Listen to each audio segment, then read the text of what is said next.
오늘 사도행전 12장 1절부터 12절까지 말씀을 중심으로 될 놈 될 안 놈 안, 이와 같은 제목으로 함께 은혜를 나누기 원합니다. 여러분, 될 놈 될이라는 말 들어보셨습니까? 될 놈 될 무슨 뜻일까요? 요새는 말을 다 줄여서 하는 경우가 많아가지고 어떤 말을 들으면 이게 무슨 말인지 도대체 알아먹을 수가 없는 말들이 너무나 많이 있습니다. 이런 말들, 중꺽마, 켈박, 또 점액추, 운한웃, 수불제, 킹리적 각심, 당모치, 발음도 잘 안 돼요. 중꺽마는요, 중요한 것은 꺾이지 않는 마음. 켈박은 캘린더 박제, 캘린더 박제시킨다. 점액추는 저녁 메뉴 추천 해달라 이거죠. 웃안웃은 웃긴데 안 웃김. 스불제는 스스로 불러온 재앙. 킹리적 가심은 합리적 의심 얘기하는 것이고, 당모치는 당연히 모든 치킨은 옳다. 저는 이 마지막 단어가 너무 마음에 와닿습니다. 치킨은 참 옳죠. 자, 근데 이제 이런 단어들은 사실은 해석을 안 보면 잘 모르는데, 될 놈 될, 이거는 이제 우리가 어떤 뜻인지 이해가 좀 안 되십니까? 될 놈 될은요, 될 놈은 된다라는 뜻입니다. 될 놈은 된다. 이게 이제 조금 설명을 좀 제가 찾아봤더니, 세상적인 관점으로 이제 생각하는 사람들이 운명이란 말을 쓰잖아요. 이제 좋은 운명을 타고난 사람은 아무리 역경을 맞고 또 고초를 겪어도 마지막에는 어떻게든 성공한다는 말이 이제 될 놈 될, 될 놈은 된다는 말이고, 될 놈 될이 있으면 이제 반대말도 있겠죠. 그게 이제 안 놈 안 되는 놈은 안 된다, 이런 말도 있습니다. 여러분 어떠십니까? 내 인생이 혹시 될 놈 될입니까? 아니면 안 놈입니까? 그래서 될 놈 될이라고 생각하시는 분들은 손을 들지 마시고 오른쪽 눈만 한번 살짝 감아보시면 이렇게 아니 안 놈 아니다 하시는 분들 왼쪽 눈을 한번 이렇게 감아주세요. 두 눈 다 감으시는 분들은 어떤 뜻입니까? 보면요, 이제 뭐 깜빡이는 분도 계시고 안 깜빡이는 분도 계시고, 뭐 제가 시켜가지고 깜빡이는 분도 계신데, 이게 사실은요, 내 인생이 뭐 될 놈들이냐 또 안 놈 아니냐 이런 인식의 수준에서 그쳐 있다면은, 그것은 무엇을 보여주는 거냐면은, 우리 인식 수준이 아직 신앙에 기초하지 않고 있다는 것을 알려주는 겁니다. 신앙의 눈으로 보면은 우리 인생이 뭐 될 놈 되리니 안 놈 아니니 그런 것은 없습니다. 없어요. 우리가 예수 믿고 신앙을 가졌으면 우리 인생은 하나님께서 인도하시는 인생인 줄 믿습니다. 하나님께서 주관하시는 인생인 줄 믿습니다. 근데 오늘 본문에 이제 세상적인 눈으로 본다면요, 엇갈린 운명의 두 사람이 등장을 하는 것입니다. 야고보와 베드로예요. 둘 다 예수님의 최측근 제자들이었고, 또 교회가 세워진 이후에는 그 교회, 예루살렘 교회를 대표하는 사도들이었습니다. 그런데 오늘 12장을 시작하면서 사도 야고보는 바로 어떻게 됩니까? 목숨을 잃습니다. 순교하죠. 근데 오늘 말씀 읽어보면 어떻게 해요? 베드로는 목숨을 부지합니다. 부지할 뿐만 아니라 하나님의 기적의 손길을 경험하면서 감옥에서 풀려나는 것입니다. 자, 여기까지 들으시면 어떠세요? 하나님 너무 불공평한 거 아니에요? 아니, 어떻게 야고보는 바로 순교를 당하고 베드로는 하나님의 기적적인 손길 가운데 저렇게 순조롭게 풀려날 수가 있습니까?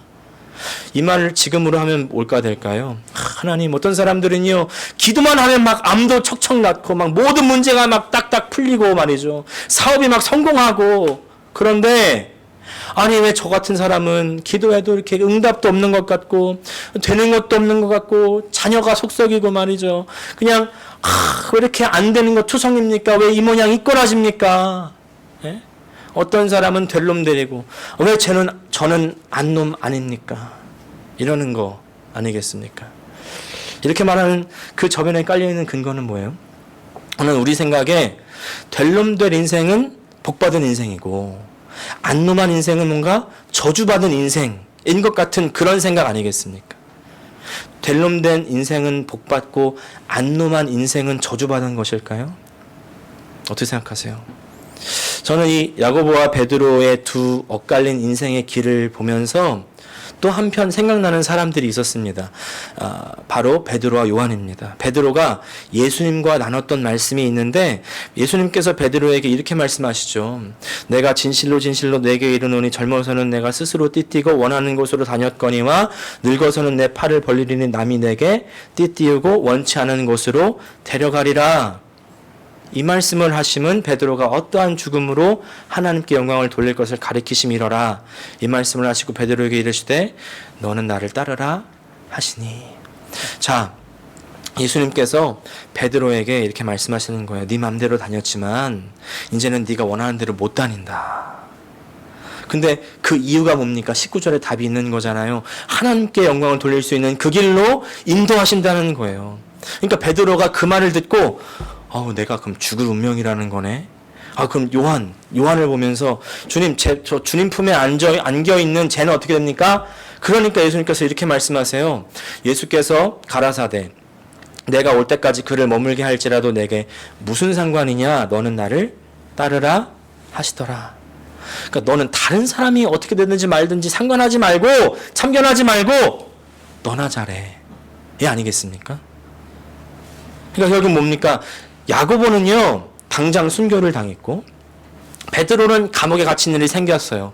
근데 하나님의 그 뜻 가운데 또 풀려나기도 했고, 나중에 또 순교를 당하긴 하지만, 요한은 또 어떻게 돼요? 유일하게 제자들 중에서 순교 당하지 않는 사람입니다. 자, 그렇다고 한다면은, 야고보는 제일 저주받은 사람이고, 베드로는 적당히 축복도 있고, 저주도 있었고, 요한만 가장 축복받은 사람일까요? 과연 그런 것입니까? 이런 시각은요, 그야말로 인간적인 시각이라는 거죠. 세상적인 시각이라는 거죠. 왜 그러겠습니까? 지난번에 제가 베드로가 기도해서 이제 다비다라는 사람이 부활했다 이렇게 말씀을 드렸죠. 그게 성경에 있는 말씀이잖아요. 그 사람이 베드로가 기도해서 죽었다가 살아났는데 제가 이런 질문 드렸습니다. 그 병들어 죽었던 다비다에게 부활은 과연 축복일까요? 축복입니까? 병들었다가 결국에 죽었던 다비다는 죽어서 어디로 갔습니까? 천국을 갔잖아요. 그 천국에서 예수 믿고 죽을 맞이한 그 사람은 다 천국에 하나님이 예비하신 그 품으로 가는데, 그렇게 그 다비다도 그 하나님 품에 안겨 있을 때 그 품은 낙원이라고 하고, 또 고통도 없고 슬픔도 없고 주님께서 눈물을 닦아주시고 말이죠. 위로해 주시고 그렇게 품에서 안식하고 있는데 갑자기 눈을 딱 떴는데 다시 육체를 입었네? 그런 육체를 입은 이 세상에 다비다가 되어 있다면 그것이 정말 복이라고 생각이 들었겠냐는 것이죠. 그렇지만은 않지 않았겠습니까? 마찬가지로 사도 야고보가 순교를 당했지만 야고보가 순교하고 나서 어디로 가요? 어디로 갑니까? 천국 가지 않습니까? 하나님 품이지 않습니까? 하나님 품에서 안식하고 있을 텐데 그것은 복입니까? 저주입니까? 그건 누구라도 얘기할 수 있죠. 복 아니겠습니까? 여러분. 근데 반대로 뭐예요? 베드로는 감옥에 갇혔습니다. 하나님의 섭리 가운데 풀려나긴 했지만요. 그 이후 어떻게 돼요? 핍박의 손길을 피해서 도망가는 거 아닙니까? 힘들게 사는 거 아닙니까? 결국 이 세상의 삶이 어떻게 돼요? 힘들고 괴로운 거 아닙니까? 세상의 속담에 전분세락이라는 말이 있죠. 개똥밭에 굴러도 뭐가 나요? 이승이 났다는 말이 있지만 그거는 그야말로 뭐를 모르는 사람이에요. 천국을 모르는 사람이에요. 천국이 더 좋으니까 천국 가려고 우리가 여기 이 자리에 있는 거 아니겠습니까? 아멘이십니까? 천국이 없다면 이 자리에 뭘 필요가 없는 겁니다. 우리 모두 예수를 구주, 우리 구원자로 주님으로 영접하고 다 천국에서 만날 수 있는 저 여러분 되시기를 축복합니다. 아멘. 그럼 그런 맥락에서요, 죽어서 천국이 복입니까? 살아서 고난이 복입니까? 뭐가 복이에요? 둘 다 복입니다. 둘 다 복이에요. 왜냐하면 둘 다 하나님께서 인도하시는 인생이기 때문에 그렇습니다. 자, 그래서 이 네 번째 포인트 같이 한번 읽어보겠습니다. 시작. 하나님께서 인도하시는 인생은 모두 가장 복된 인생입니다. 오늘 가장 중요한 메시지입니다. 하나님께서 인도하시는 인생은 모두 가장 복된 인생입니다. 바로 순교를 하든지 이 세상에서 잘 풀린다든지 아니면 고난 가운데 있든지 하나님께서 인도하시는 인생이라면 가장 복된 인생이라는 것을 믿으시기를 바랍니다. 다만 뭐예요? 이 세상에서 각기 다른 사명이 있는 거죠. 야고보는 순교하는 사명이었던 것이고, 베드로는 감옥에 갇혔다가 풀려나면서 하나님께 영광을 돌리는 그런 사명이 있었던 것이고요. 요한은 끝까지 순교하지 않고 있다가 자연 수명을 다 누리면서 하나님의 사람들을 돌보는 것이 하나님께서 요한에게 맡기셨던 사명이었던 것이고요. 그렇게 자기에게 주어진 사명을 사는 것이 가장 복된 삶이고 의미 있는 삶인 줄 믿습니다. 자, 그러면 나에게 주어진 사명은 무엇입니까? 그것은 지금 나에게 주어진 삶입니다. 각자 주어진 삶이 다 달라요. 모두 다 다른 환경을 거쳤고 다 다른 사람들을 속에서 나만의 사명을 가지고 이 땅에 나오는 것입니다. 나만의 사명이 있다는 거예요. 1940년대입니다. 미국 공군에 큰 문제가 발생을 했다는 거예요. 당시에 이제 제트 엔진의 발전으로 비행 속도가 높아지면서 비행기 추락 사고가 다발적으로 발생을 했다는 것입니다. 그래서 전문가들이 원인을 분석을 하는데 딱히 다른 문제가 발생되지가 않았어요. 비행기도 다 정상이고 프로펠러 다 모두 다 정상이에요. 그런데 그때 전문가들이요 조종석에 주목합니다. 전투기를 만들 당시가 1920년대인데 그때의 기준으로 만들었던 조종석을 지금 20년 뒤에 40년대 조종사들이 타니까 현재 조종사들에 비해서 조종석이 너무 작은 거라고 분석이 되는 겁니다. 그래서 이제 조종사 4,000명을 대상으로 신체 치수를 이제 측정해가지고 평균을 내서 조종석을 재설계를 했다는 겁니다. 자, 그렇게 이제 새로운 조종석이 만들어졌습니다. 모든 문제가 해결됐을까요? 아닙니다. 계속해서 문제가 일어나는 거예요. 뭐가 문제냐면요. 이렇게 평균을 사용해서 만든 이 평균적인 조종석에 딱 맞는 조종사가 한 명도 없었다는 겁니다. 네. 이때 신체 치수를 잰 사람들이 총 4,063명인데 그 4,063명의 조종사들 중에서 팔 길이, 다리 길이, 가슴 둘레, 엉덩이 둘레, 또 상체 길이 등등 총 10개의 항목에서 평균치를 냈는데 거기에 해당하는 사람이 한 명도 없었다는 거예요. 그렇다면 이 문제의 해결 방안은 무엇일까요? 조종석을 맞춤형으로 만들면 되겠죠. 그래서 나온 게 맞춤형 조종석 제작입니다.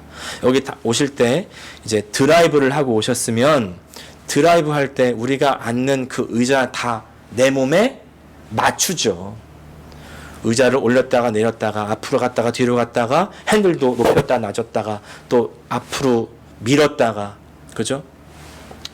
앞당겼다가 이렇게 해서 자기가 가장 편하게 맞춰서 운전을 할 때 사고가 안 나듯이. 예. 이게 무슨 말입니까? 우리가 볼 때 이런 삶이 제일 좋아. 또 이런 삶이 너무 멋있어. 예. 그렇게 생각하는 그런 이상향들이 있는데 근데 각자 사람들은요 다 다르다는 거예요. 그 사람을 그 상황에 갖다 놓았을 때 그 상황이 그 사람에게 가장 복이 아닙니다. 아니에요. 하나님께서 각자에게 맞게 그 각자의 삶의 자리에 허락하시고 그리고 인도하시는 것입니다.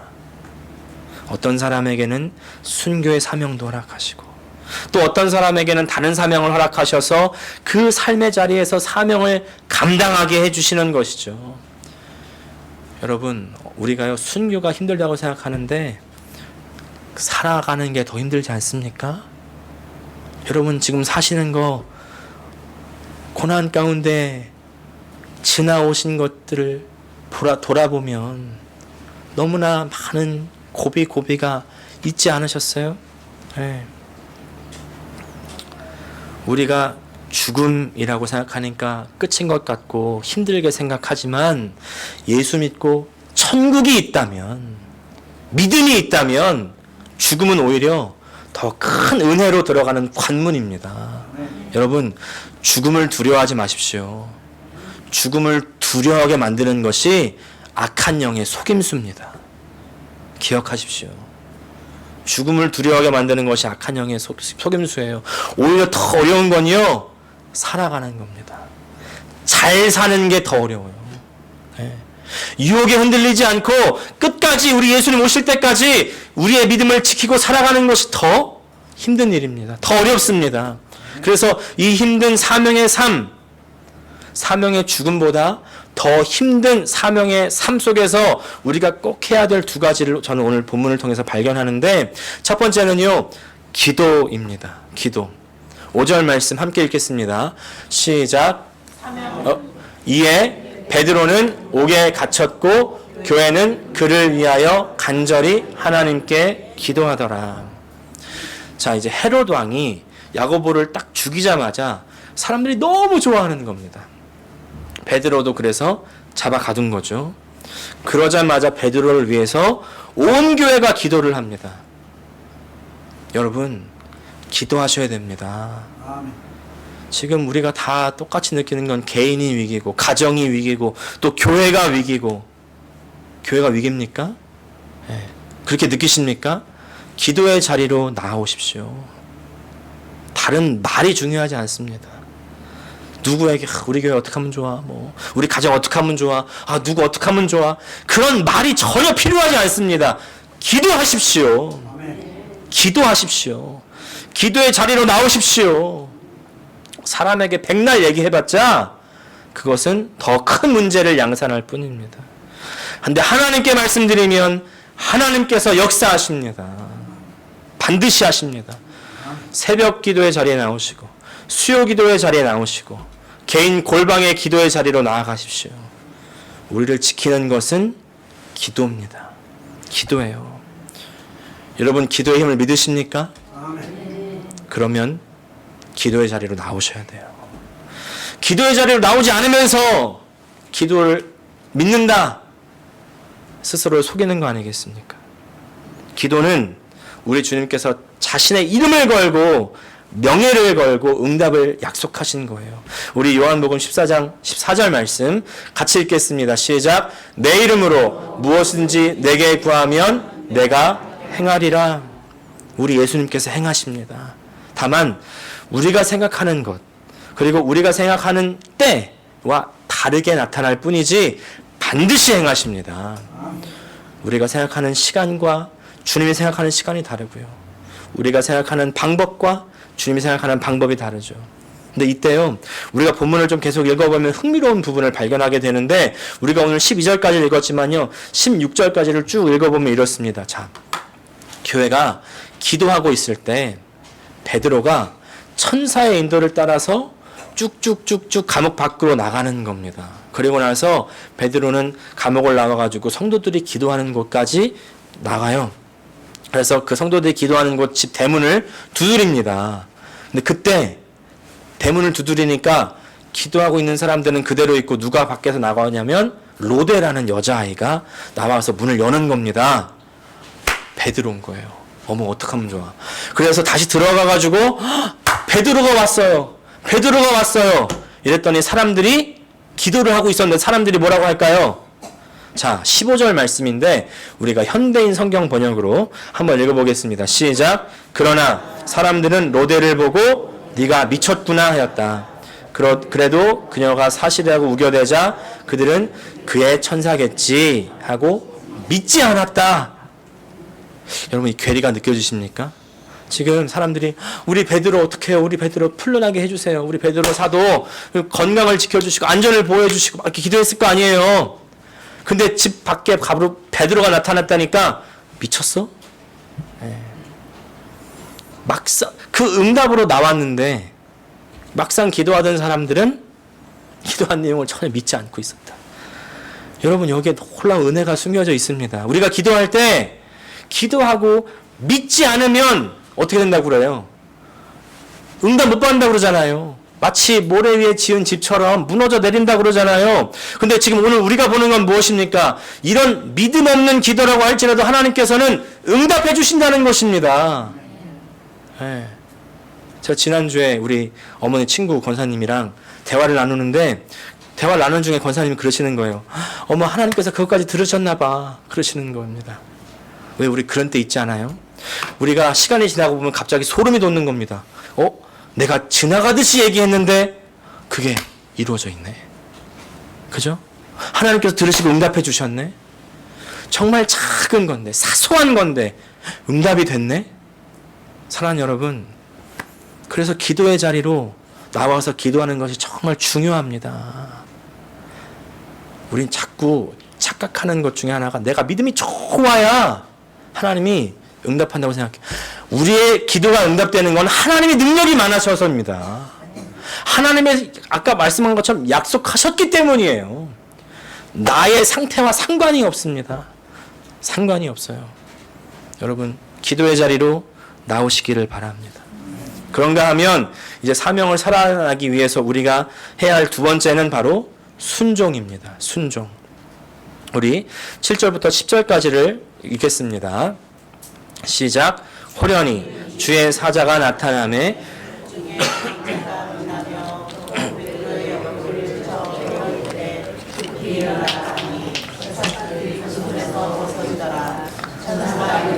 띠를 띠고 신을 신으라 하거늘 베드로가 그대로 하니 천사가 또 이르되 겉옷을 입고 따라오라 한데 베드로가 나와 9절 베드로가 나와서 따라갈새 천사가 하는 것이 생시인 줄을 알지 못하고 환상을 보는가 하니라. 이에 첫째와 둘째 파수를 지나 시내로 통한 쇠문에 이르니 문이 저절로 열리는지라. 나와서 한 거리를 지나매 천사가 곧 떠나더라. 이제 이 부분이 베드로가 감옥에서 나오게 되는 부분의 자세한 묘사가 되는 부분인데 주의 사자가 호련히 베드로의 옆구리를 쳐가지고 잠을 깨웁니다. 쿡 찌르는 거예요. 네. 일어나. 지금 잘 때가 아니야 지금. 네. 일어나라 그러고 그 다음에 띠를 띠라 그러고 신을 신으라 그러고 그 다음에 따라오라고 합니다. 이때 베드로는 정신이 없이 그냥 하라는 대로 하는 거예요. 베드로가 내가 이제 나가야 되니까 막 준비하고 있다가 천사가 나타났네? 바로 가야지. 이렇게 해서 간 게 아니라니까요. 천사가 찔러요. 깨워. 천사가 옷을 입으라고 그래. 띠를 띠라고 그래. 일어나라고 그래. 따라오라고 그래. 다 그렇게 따라가는 거예요. 예. 여기가 우리가 좀 신경을 써서 들여다봐야 되는 포인트가 있습니다. 우리는요, 자꾸 계획을 세워놓고 그 계획에 맞춰가지고 착착착 일을 진행시켜 나가기를 원하죠. 근데 그 계획대로 안 됩니다. 안 돼요. 그래서 오죽하면 이런 계획대로 되면 인생이냐. 그런 말 들어보셨죠? 저는 제가 만든 말인 줄 알았더니 벌써 많은 분들이 그 얘기를 했더라고요. 네. 계획대로 되면 인생이냐. 계획을 세우지 말라는 얘기가 아니라, 네. 그렇진 않지만 잘 생각해 보십시오. 우리의 계획대로 되었다면 큰일 날 일 있지 않습니까? 지나가 보니까 우리 계획대로 됐으면 큰일 날 일이 있어요. 네. 제가요, 제 인생의 계획대로 됐으면 지금 제 아이는 대학생이 되어 있어야 돼요. 근데 지나가 보니까 어떻습니까? 제 인생에 그렇게 지금 그렇게 됐으면요, 큰일이에요. 지금 우리 와이프를 못 만나. 더 큰일 날 뻔했어요. 네. 계획대로 안 되는 게 더 다행 아닙니까? 저는 그렇더라고요. 계획대로 결혼 안 해서 다행이고, 계획대로 사역 안 해서 다행이고, 저는 오히려 계획대로 안 돼서 다행인 인생인 거예요. 근데 다행인 이유가 있어요. 왜요? 하나님이 인도해 주셨으니까. 아멘. 하나님이 인도해 주셨으니까. 하나님이요, 제가 잠자코 있으면 쿡 찔러요. 현수야, 일어나. 현수야, 신발 신어. 현수야, 옷 입어. 밖으로 나가. 좀 뛰어. 그런가 하면 어때? 야, 멈춰. 그럼 스탑. 근데 그렇게 멈춰있다 어떤 때 5, 6년 멈춰있기도 하고. 예, 답답하죠. 그때는 그게 하나님의 인도인지도 몰라. 예, 근데 그게 하나님의 인도였다는 거예요. 멈추라고 했을 때 갔으면 더 큰일인 거예요. 예.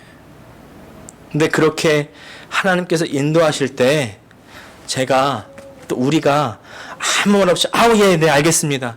탁탁 따라갔으면 더 좋겠지만 제가 어떻게 그럽니까? 우리가 어떻게 그럽니까? 안 그래요? 어떨 때는요, 움직이라 할 때 안 움직여요. 그렇지 않습니까? 근데 이제 그때 어떻게 돼요? 한 대 맞는 거죠. 딱 맞으면은 아파서 움직이고, 예, 또 멈추라는데 안 멈춰. 또 한 대 찔림을 당하죠. 그럼 또 쿡 찔려가지고 딱 멈추고, 예.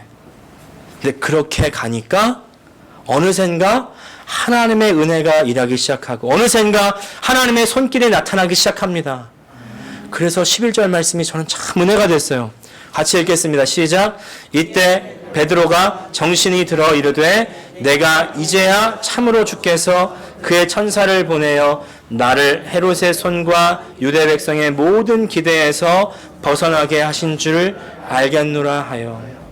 베드로가 갑자기 정신이 들어서 차려보니까 하나님께서 역사해 주셨구나 깨닫는 겁니다.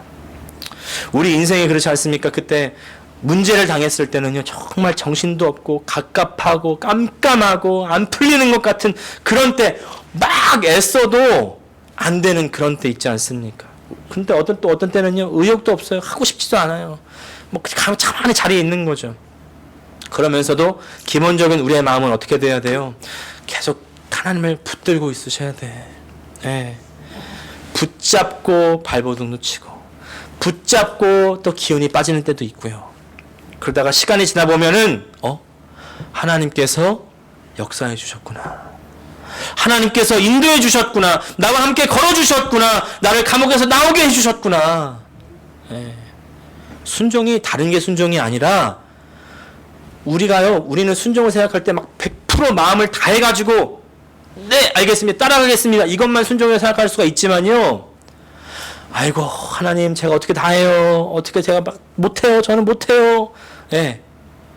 이런 건 순종이 아니라고 생각하잖아요. 근데 하나님께서 쿡 찔러가지고 마지못해 따라가는 것. 그것도 하나님께서는 순종으로 봐주신다는 거예요. 하나님께서 한번 딱 치셔가지고 막 눈물 질질 짜면서 가도 그것도 순종이라고 봐주신다는 거예요. 물론 한 번에 가면 좋지만은 우리가 그런 사람 없지 않습니까? 일이 쿡 찔러 저리 팍 맞고 이리저리 끌려가다가 정신을 차려보니까 하나님께서 인도해 주셨구나.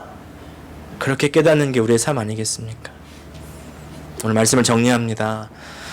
우리가 어떤 사람은 인생에 잘 풀리는 것 같은데 왜 내 인생은 이 모양 이 꼴이에요? 이렇게 한탄하는 때가 있을 수 있는데 그건요, 세상에 바라보는 시각입니다. 우리 모두요, 하나님 안에서 하나님 뜻 가운데에서 그 사명을 가지고 살아가는 사람들인 줄 믿습니다. 저 사명 없는데요? 아니요. 하나님 안에서 우리 하나님께서는요, 다 각자에게 하나님의 사명을 주셨어요. 그리고 그 사명의 삶은 모두 다 다릅니다. 각자에게 맞는 삶을, 맞는 길을 허락해 주시는 거예요. 하나님, 제가 더 좋게 보이는데요? 제 부러운데요? 아닙니다. 하나님께서 이미 나를 아시고 그리고 나에게 가장 합당한 환경과 삶을 허락하신 줄 믿습니다. 하지만 사명의 삶이요, 쉬운 게 절대 아니죠. 예. 항상 기도하면서 따라가야 되고요. 그리고 말씀에 순종하면서 따라가야 됩니다. 어려운 일이 지나간 이후에 문득 정신을 차리고 우리가 이렇게 고백하게 될 겁니다. 같이 읽겠습니다. 시작. 내가 이제야 참으로 주께서 주의 천사를 보내어 나를 벗어나게 하신 줄 알겠노라. 기도하겠습니다. 시간 한번 기도할 때, 주님, 저 사람의 삶이 너무나 부러워 보이고 또 다른 사람의 삶이 너무나 원하지만, 그러나 하나님께서 인도하시는 인생이라면 모든 인생이 다 복된 인생이라는 것을 깨닫게 하시고 오늘 나에게 주어진 사명의 길을 인식할 수 있게 도와주시고 기도함으로 순종함으로 따라가게 하여 주시옵소서. 다 함께 통성으로 기도하시겠습니다. 우리의 삶을 이때까지 인도해 주시는 하나님 아버지께서는 우리에게 사명을 허락해 주시고 그 사명의 삶을 살도록 인도해 주시는데 우리가 그 은혜를, 그 손길을 깨닫지 못하고 방황할 때가 있습니다. 하나님, 오늘 나를 향한 하나님의 그 뜻을 깨닫는 시간이 되게 도와주시고, 아버지 하나님, 다른 사람을 상관하지 않고 나에게 주신 그 은혜를 살아갈 수 있도록 허락하여 주시옵소서. 더 기도하게 하여 주시고 순종하게 하여 주시옵소서. 그래서 마지막 때에 주님과 함께 안식을 누리는 우리 모든 주의 백성 다 될 수 있도록 도와주시옵소서. 예수님의 이름으로 기도합니다. 아멘.